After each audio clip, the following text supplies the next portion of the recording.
राम ने कहा कि हे देवी सीते, देखिए सीता है नहीं यहाँ पर, राम की दृष्टि में सीता नहीं है, लेकिन फिर भी सीता के पुत्र को देख करके राम ने अपनी सीता को याद किया।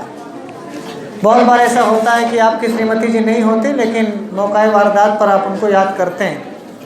क्योंकि सीता के पुत्र विजयी हुआ है, इसलिए राम ने सीता को याद किया और कहा हे देवी दृष्टया वर्धसे, सौभाग्य से तुम्हारा सौभाग्य बहुत बलवान है, तुम्हारा पुत्र विजयी हुआ, इसके लिए तुम्हें बहुत बहुत बधाई हो ना। राम कांग्रेचुलेशन कर रहे हैं किसको? क्यों? सीता का पुत्र विजयी हुआ और सीता ने पाला है, तो असली में ये सीते का पुत्र है। लवकुश राम और सीता दोनों के पुत्र हैं। वैसे माने तो राम भी इसको अपना बेटा ही मान रहे हैं, पर सही में मातृत्व तो सीता ने निभाया है। अब इसके बाद अहो ईदृशों में पुत्र का समृद्धता, सीता ने कहा, राम कहते हैं हा देवी दृष्टया वर्धसे ये नोद्गाच्छा बीस किस स्निग्धदन्ताङ्गुरेण व्याकृष्टस्ते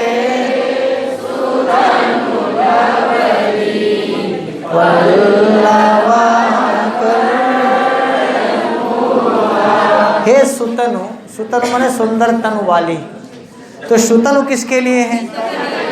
ऐसा परीक्षा में सवाल आएगा तो कर लेंगे ना। राम ने संबोधन किया सीता को, हे सुतनु व्याकृष्टस्ते, ते माने तव यानी तुम्हारे कर्णमूलात, तुम्हारे कर्णमूल से, ये कर्णमूल है, तो तुम्हारे कर्णमूल से लवली पल्लवहा, लवली एक लता है और पल्लव माने पत्ता। जब सीता पंचवटी में रहती थी तो लवली लताओं को अपने कानों में पहनती थी। लवली एक लता है, छोटी छोटी पत्तियां होती हैं, उनको कानों में पहनती थी। तो ये जब हाथी का छोटा सा बच्चा था, तो हाथी का छोटा सा बच्चा अपनी सूंड से सीता के कानों में पहने हुए लवली पल्लवों को अपनी सूंड से पकड़ के खींचता था। जैसे हर बेटा अपनी माँ के कान को, नाक को पकड़ता है, यदि माँ गोद में लेती है तो कभी नकुरा अम्मा के पकड़ता है, कभी कान पकड़ता है।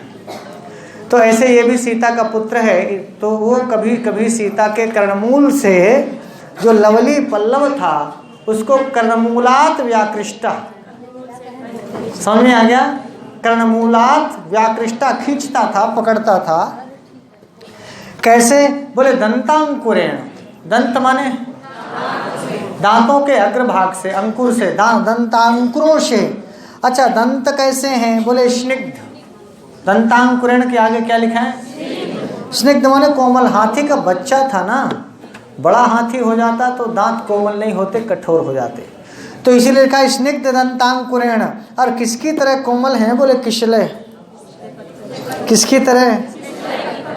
और किसले की कैसा किसले? बोले विष किसले। कमलनाल का जो किसले होता है, कमलनाल वैसे भी बहुत कोमल होता है, और कमलनाल का किसले तो और भी कोमल होगा। और ये माने जिसके द्वारा उदगच्छत माने निकलता हुआ। किसले उसी को कहते हैं जो अभी निकल ही रहा है। यदि निकल चुकेगा और 2, 4, 6, 10 दिन हो जाएगा तब वो किसले नहीं रह जाएगा। किसले उसी को कहते हैं जो अभी नया नया ही निकल रहा है। तो उस हाथी के दांत अभी नए नए और नए नए निकलने से इसीलिए स्निग्ध हैं, इसीलिए कोमल हैं। और ऐसे दांतों से जिन दांतों में भी कठोरता नहीं आई है, नहीं तो यदि उन्हीं दांतों को सीता के कानों में फंसा देता, सीता के कान घला चले जाते। बोले हाँ, इसीलिए यहाँ क्षमता भवभूति ने लिखा कोमल दांतों से। कैसे? हेलो, हाँ बोलो। येन दंतांकुरेण, येन पहले लिखा है तृतीया का, और दंतांकुरेण में भी तृतीया का 1 बजे। येन दंतांकुरेण, जिन दंतों के अंकुर भाग से, अग्रभाग से, वो ते माने तुम्हारे, कर्णमूलात माने कर्णमूल से, लवली पल्लव माने लवली के पल्लवों को, लवली लता के पल्लवों को, व्याकृष्टः सह, नीचे आ जाओ, सोयम वही यह, सोयम माने अब देखो ऊपर लिखा, कहा कि तुम्हारे अपने दांत कोमल दांतों से जो निकलते हुए कमलनाल के समान कोमल दांत थे। जैसे कोई कमलनाल निकल रहा हो और कमलनाल का किशलय, तो कमलनाल के किसलय के समान स्निग्ध माने कोमल, दंतांकुर माने दंतों के अग्रभाग से, यह माने जो, ते माने तुम्हारे, कर्णमूलात माने कर्णमूल से, लवली पल्लव माने लवली पल्लवों को, व्याकृष्ट खींचा करता था, सोयम। वही है, समझ में आ गया। ऊपर की 2 लाइनें सभा के 3 में समाप्त हो गई। वही यह सोयम पुत्रः तव मदमुचां वारणानां विजेता।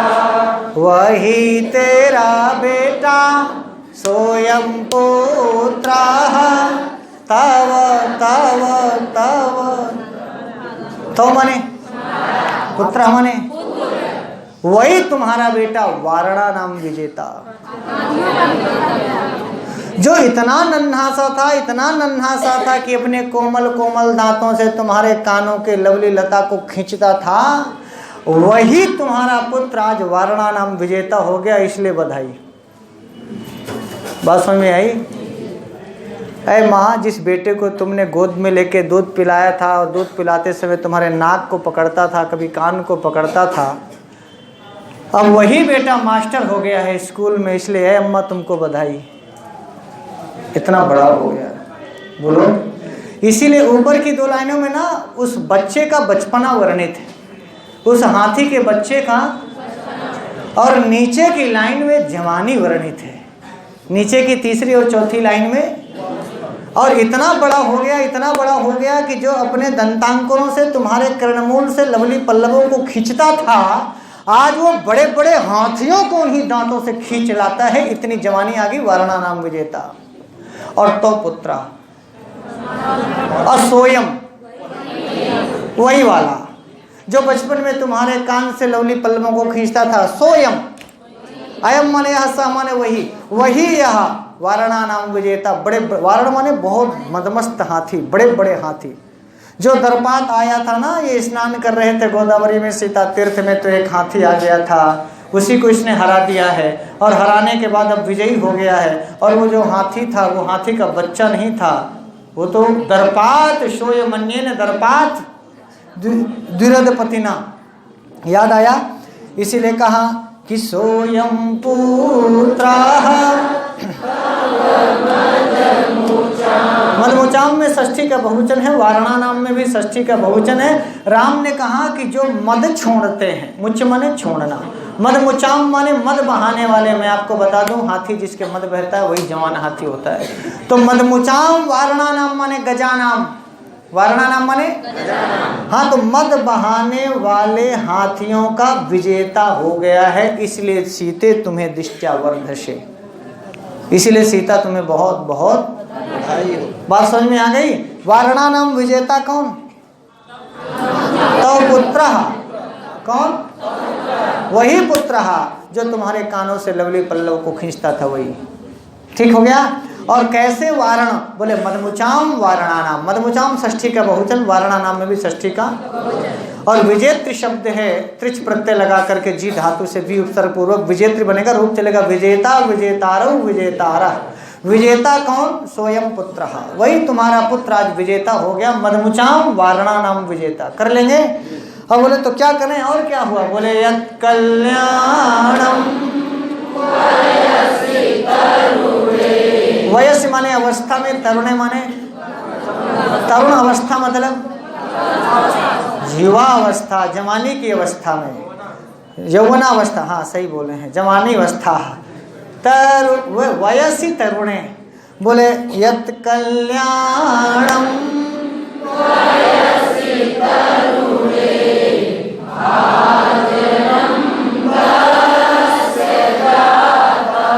जो तरुणे वयसी, जो जवानी की अवस्था में, भाजनम माने पात्रता होनी चाहिए, जो जो कल्याणकारी चीजें होनी चाहिए, वो सब कुछ तुम्हारे बेटे में है। बोलो तस्य भाजनम जाता, उसका पात्र हो गया है। जवानी की अवस्था में बल होना चाहिए, बुद्धि होना चाहिए, विद्या होना चाहिए। बोले हाँ। तो राम जी ने ये नहीं कहा कि बलवान हो गया है, बुद्धिमान हो गया है, विद्यामान हो गया है, समझदार हो गया है, लायक हो, सारी चीजें। तो उन्होंने एक ही लाइन में सब कह दिया। क्या बोले? यत् कल्याणम वयसि तरुणे वयसि। तरुणे वयसि माने युवावस्था में। यत् यत् कल्याणम, जो जो कल्याणकारी चीजें बेटे में होनी चाहिए, उनका भाजनम जाता, उनका वो पात्र हो गया। जवानी में एक दुल्ही चाहिए और वो भी तुम्हारा बेटवा। ऐसा मतलब वो साफ साफ नहीं कहे, ये कह दिया तस्य भाजनम जाता। बोले हाँ। और 40 साल के हो गए, 45 साल के हो गए, विवाह नहीं हुआ, इसका मतलब युवावस्था में जो एक कल्याणकारी चीज होना चाहिए वो नहीं हुआ। और सीता के बेटे के लिए सब कुछ हो गया। देखिए युवावस्था में जो जो कल्याणकारी, क्या भवभूति ने लिख दिया, बल चाहिए, जवान बेटे में ताकत चाहिए, और मदमुचाम वारणा नाम विजेता हो गया, ताकतवर है। बोले हाँ या ना? अपनी पत्नी की सुरक्षा करने का ये गुण चाहिए, ये तुम्हारे बेटे में है। अपने परिवार की रक्षा कर लिया, बिना हमारे आए ही जीत चुका था। एक सुंदर सी, सुघर सी, प्यार करने वाली पत्नी चाहिए, वो भी हो गया। देखो साथ में खड़ी है। बोलो हाँ या ना? कल्याणम भाजनम बता रहा हूँ, कल्याणकारी चीजें, और वो भी बुढ़ापे में नहीं और ना तो बचपने में। वयसी तरुणे जो जो कल्याणम, वयसी तरुणे, तरुणे वयस में नौकरी चाहिए। ये जवानी की अवस्था, ये आपके नौकरी की अवस्था, इसमें नौकरी मिल जाए, इसमें कोई छोकरी मिल जाए, इसमें बच्चे हो जाएं, इसी जवानी में ही। पता चला बाबू 60 साल के हो गए, जब बच्चा पैदा हुआ 1 साल का हुआ तो बाबू 61 के हो गए, बच्चा 10 साल का हुआ तो बाबू 70 के हो गए, लड़का 20 साल के हो बाबू 80 के हो गए। अच्छा नहीं हुआ ये। बोलो हाँ या ना? ये कल्याणम वयस तरुणे वयसी होना चाहिए था। बोले हाँ। पता चला बच्चा हाई स्कूल में पहुंचा, पिताजी नहीं रह गए। क्षमा कीजिएगा, मैं तरुणे वयसी कह रहा हूँ। क्या कह रहा हूँ? इसीलिए कहा क्या? बोले सोयम पुत्र तव मद वारणा। सारे लोग जो तरुणे वयस वाले हैं सुन ले इस श्लोक को कान खोल के। क्या चाहिए? बोले यत् कल्याणम वयसि तरुणे। एक तो 9 मार्च को आपको मिल जाएगा, और उसके बाद वाली चीजें भी जल्दी कर लो। नौकरी से आपके विवाह का कोई संबंध नहीं होना चाहिए। सारी कल्याणकारी चीजें उचित समय में हो जानी चाहिए। 40 साल के, 35 साल के, 38 साल के हो गए, नौकरी नहीं लगी इसलिए शादी नहीं कर रहे हैं, गलत डिसीजन है। यत् कल्याणम वयसि तरुणे भाजनम मंदाक्रांता भो न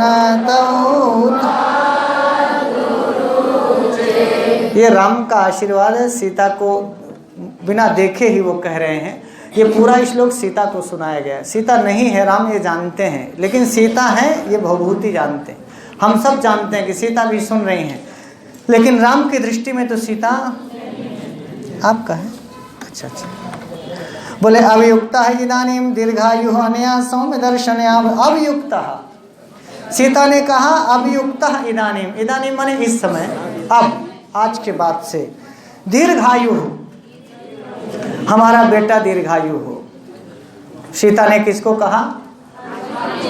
और अनया सौम्य दर्शनया, अनया इस, जो बड़ी सौम्य दर्शन वाली है, जो देखने में बड़ी सुंदर है, कौन है? उसकी पत्नी, यानी सीता जी की बहू, पतोहू।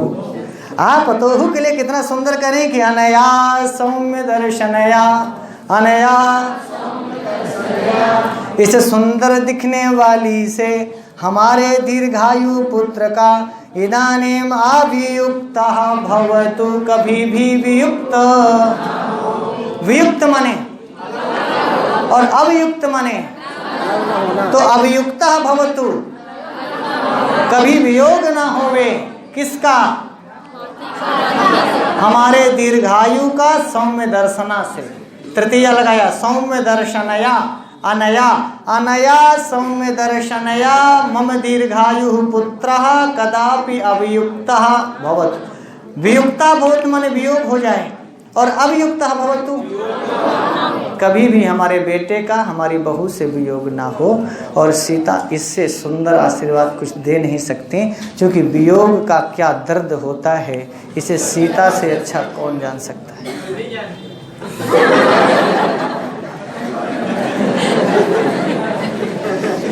और इसीलिए सीता ने यही आशीर्वाद दिया कि हमारे बेटे और बहू कभी अलग, क्योंकि इनके मम्मी और पापा अलग ही अलग रहे ना। 12 साल हो गए, सीता को वियोग का दर्द समझ में आ रहा है, इसलिए आशीर्वाद कैसा? अनया सौम्य दर्शनया, और दीर्घायु होया पुत्र के लिए, कभी अभियुक्ता हो। तो कर लेंगे इसको। राम ने कहा सखी वासंती पश्य पश्य, राम ने कहा सखी वासंती पश्य पश्य, जरा देखो इधर देखो। कांतानुवृत्ति चातुर्यमपि शिक्षितम वत्सेन, हमारे पुत्र के द्वारा, वत्स माने पुत्र, बोले पुत्र के द्वारा शिक्षितम माने सीख लिया गया है, हमारे बेटे ने सीख लिया है। क्या? बोले कांता माने पत्नी को, अनुवृत्ति माने मनाने की, चातुर्यम माने चतुरता, अपनी पत्नी को मनाने की चतुरता भी हमारे बेटे ने सीख ली है ना। पिताजी देख रहे हैं और बेटा जी अपनी पत्नी को मना रहे हैं, और उनको क्या पता पिताजी देख रहे हैं और अपनी सहेली को दिखा रहे हैं। राम ने कहा सखी वासंती देखो देखो, वत्सेन हमारे पुत्र ने, पुत्र के द्वारा, कांता अनुवृत्ति, अनुवृत्ति माने मनाना, कांता माने पत्नी नाराज हो गई। पता नहीं ऐसे नाराज हो जाते हैं, लड़ाई झगड़ा हुआ ना अभी उस मदमुचाम वारणा नाम से, किसके लिए झगड़ा हुआ? उसी के लिए। तो कह रही होगी कि हम कहा रहे ना कि न जा गोदावरी ने कहने नहा जाब नहा जाब, ले लड़ाई झगड़ा हो जाओ, मना कर रहे माने नहीं, नाराज हो गए। कौन? पति नाराज हो गए हैं। पति नाराज हो गई, कैसे मना रहा है? तो बोले कि लीलोत्खात मृणाल कांड कवल छेदेषु संपादिताः पुष्यत् पुष्करवासितस्य पयसो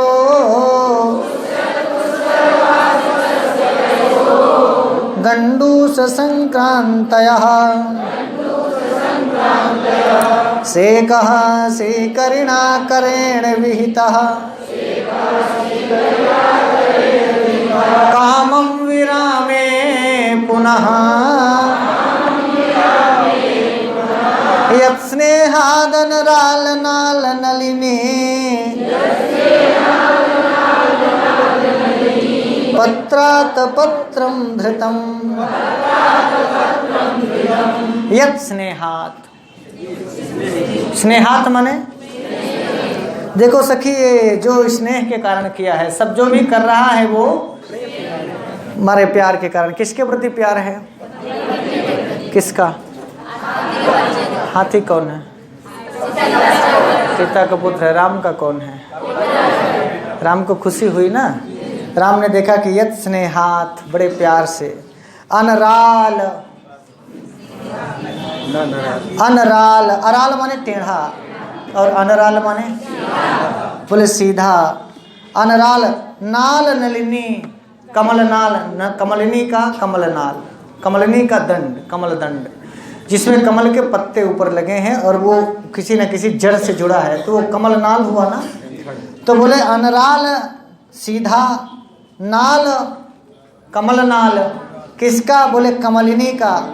और उस कमलिनी के नाल में है क्या? बोले पत्र, पत्ता। और उसका बनाया क्या है? बोले आत पत्र, छाता। और उसी को धृतम, उसी को भभूति की भाषा में समझिए, अच्छा लगेगा। अनराल लिया सीधा, सीधा डंडा, कमलिनी का सीधा, जो बहुत सारा टेढ़ा हो गया होगा, टूट गया होगा, जो टूट गया वो टेढ़ा हो गया। तो उसने एक सीधा सीधा कमलनाल निकाला, कमलनाल को तोड़ा, और जिसके ऊपर कमल का पत्ता था, कमल पत्ता बड़ा बड़ा होता है, और कमल का वही पत्रम ही मानो आतपत्रम है, वो कमल पत्र ही मानो आतपत्र माने, और उसको अपनी सूंड से पकड़ा है, अपनी, और हथनी के ऐसे आगे धूप में न निकला करो रूप की रात, ये गोरा रंग काला, नाराज है, हथनिया छाता लगाए है, हाथी बाप दिखेन सहेली का दिखा रहे हैं, देख ले देख ले देख ले, देख छाता लगाए है नालायक। भभूति ने लिखा यत् स्नेहादनराल नाल नलिनी पत्रात पत्रम धृतम, और क्या किया, बोले से कहा शीकरिणा करे कामम विरामे, कर माने सूंड से, करेण माने सूणेन, हाथी का कर ही सूंड, कर माने हाथ भी होता है, हाथी के संदर्भ में कर माने सूंड होता है। तो बोले करेण, और शीकर माने जलकण, और वीता माने किया, सेकह माने सिंचन, सेकह माने तो अपने करेण से माने अपनी सूंड से, शीकरिणा माने जलकणों को लेकर के, और सेकह किया, सेकह विहिता सिंचन किया, किसको, पानी सूंड में भरे, अब फुहारा मारे, किसको, अपनी पत्नी। हाथी हथनियों को ना वो पानी लेकर के अपने ऊपर छोड़ना या दूसरे के ऊपर छोड़ना बहुत पसंद है। बोलो हाँ हाँ, आप लोगों को भी पसंद होगा। वैसे कोई पानी में घुसे होंगे, ऐसे एक दूसरे के ऊपर पानी फेंकना, एक दूसरे के ऊपर पानी डालना, छिछकारा मारना, ये हाथी स्वभाव है। जल क्रीड़ा हाथी करता है। तो यदि 2 3 4 5 हाथी झुंड में दिखे हो, कभी आपको शायद दिखे, नहीं दिखे तो आप जान लीजिए, हाथी 5 6 झुंड में नहाएंगे तो अपने से ऊपर उठा के अपने से पानी नहीं मारेंगे, एक उठाएगा दूसरे के ऊपर, दूसरा उठाएगा उसके ऊपर, ये उनकी जल क्रीड़ा होती है। और खासकर पति पत्नी हो तब तो ये अवश्य होगा। अब पत्नी नाराज है, वो तो नहीं सींच रही, लेकिन पति सींच रहा है। अब पति अपने करेण माने अपनी सूंड से, सीकर माने जलकणों को भर करके, सेका विहितः सिंचन किया, और कामम विरामे पुनः, सिंचन करने के बाद वो कमलनाल लगाया है, इसीलिए लिखा है कामम विरामे पुनः। जब ये सिंचन का काम हो गया तब छाता लगाया। समझ में आया? छाता लगाने वाला मैंने पहले बता दिया, पहले सिंचाई किया सूंड से।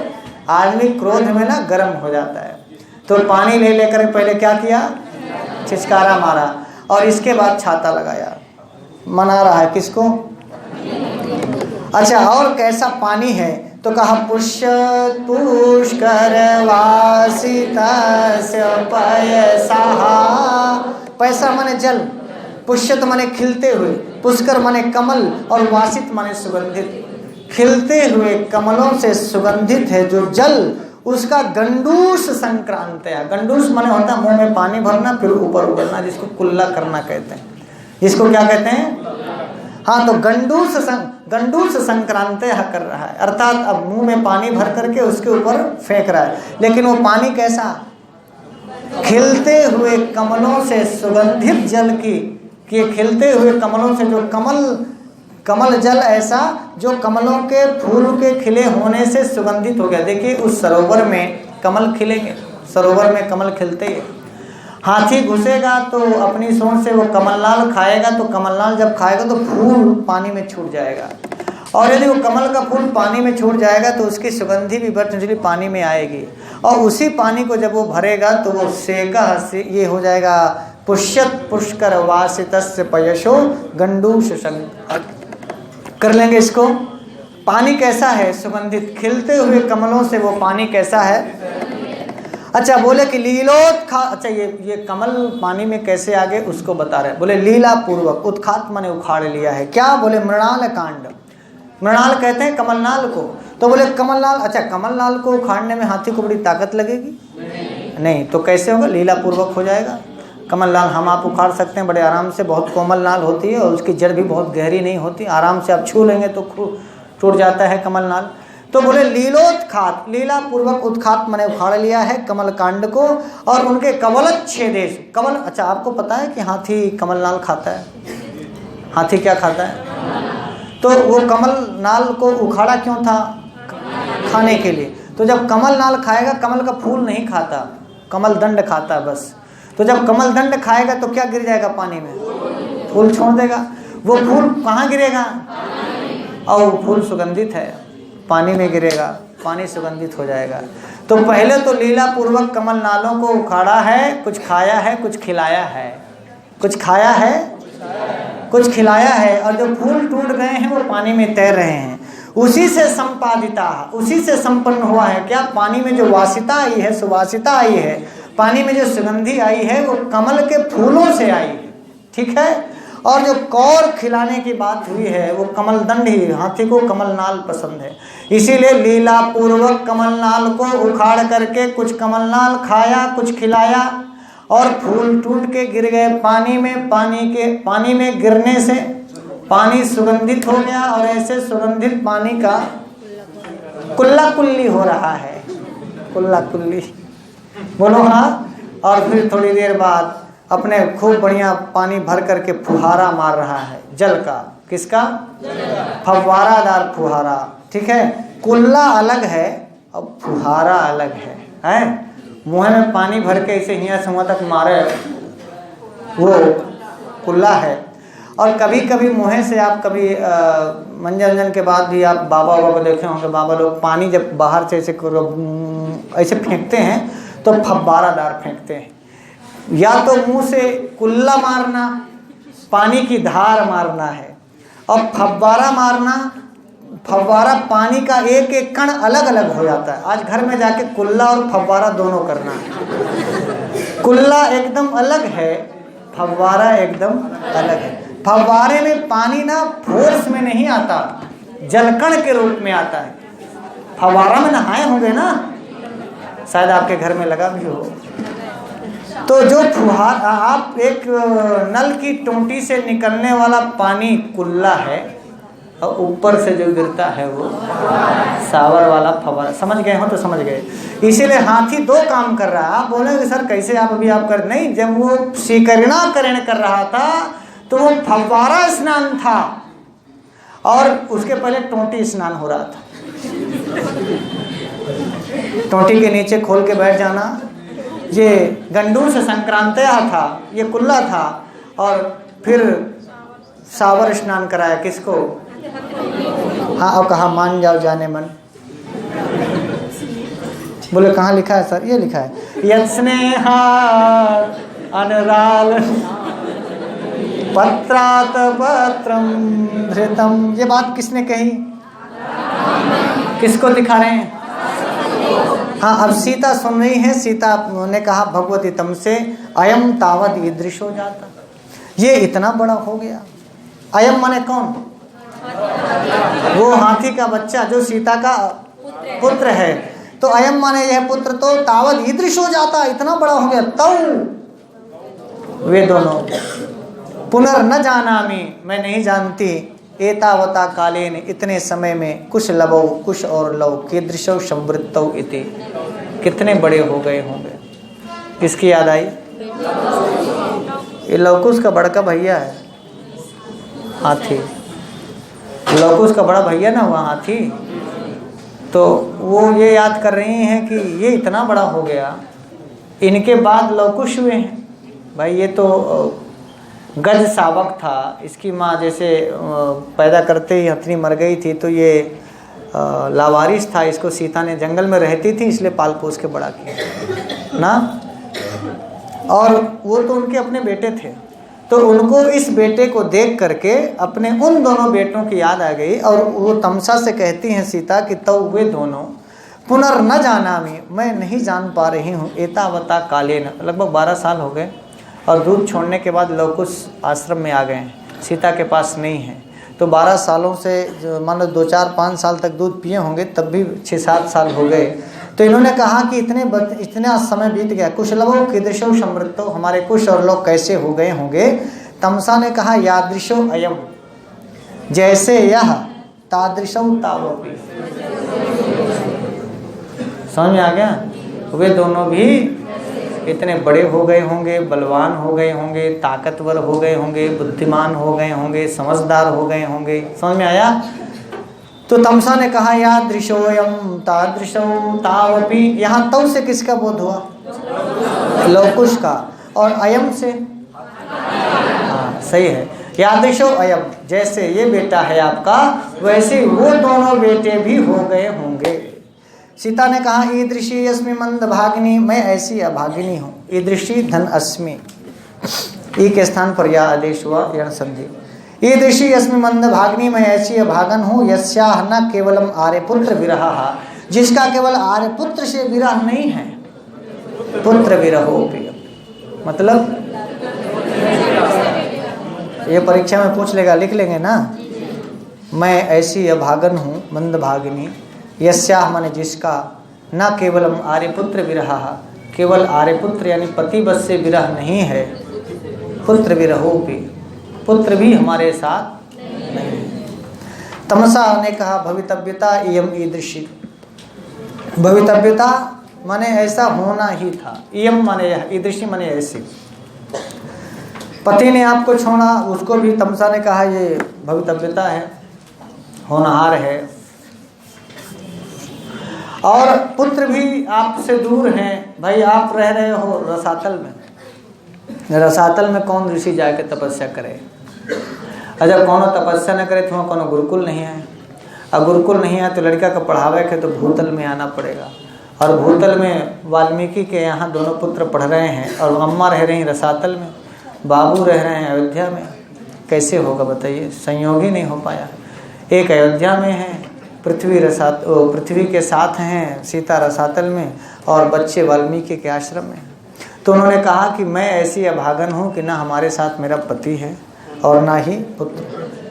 तमसा ने कहा भवितव्यता यमेदृशी, सीता ने अब एक कष्ट भरे वचन कहे।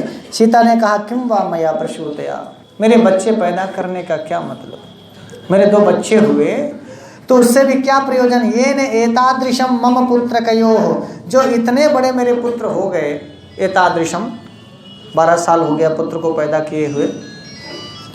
ये ने एतादृशम मम पुत्र कयो, ईषद विरल धवल दसन, ईषद माने थोड़ा थोड़ा, विरल माने बिरले बिरले, धवल माने सफ़ेद सफ़ेद, दसन माने दांत। बच्चों के दांत पहले बिड़ले बिड़ले ही होते हैं, एक ठो यहाँ एक ठो यहाँ एक ठो यहाँ, ऐसा इकट्ठे 32 नहीं आता है। जो बच्चे वाले होंगे समझते होंगे। सीता ने भी कहा कि अभी 10-12 साल के बच्चे हैं, तो इन्होंने कहा कि हमारे बच्चों के बिरल धवल दसन कुडमल, कुडमल माने कलियाँ, जैसे छोटी छोटी कलियाँ निकलती हैं ना, ऐसे पहले बच्चों के छोटे छोटे दांत निकलते हैं ना, कभी यहाँ वहाँ, जो दूध का दांत होता है फिर वो गिर जाता है, फिर दूसरा दांत निकलता है। तो उन्होंने कहा ईसद विरल धवल दसन कुडमल, और उसके समान उज्ज्वल सफ़ेद सफ़ेद और अनुबद्ध मुग्ध काकली,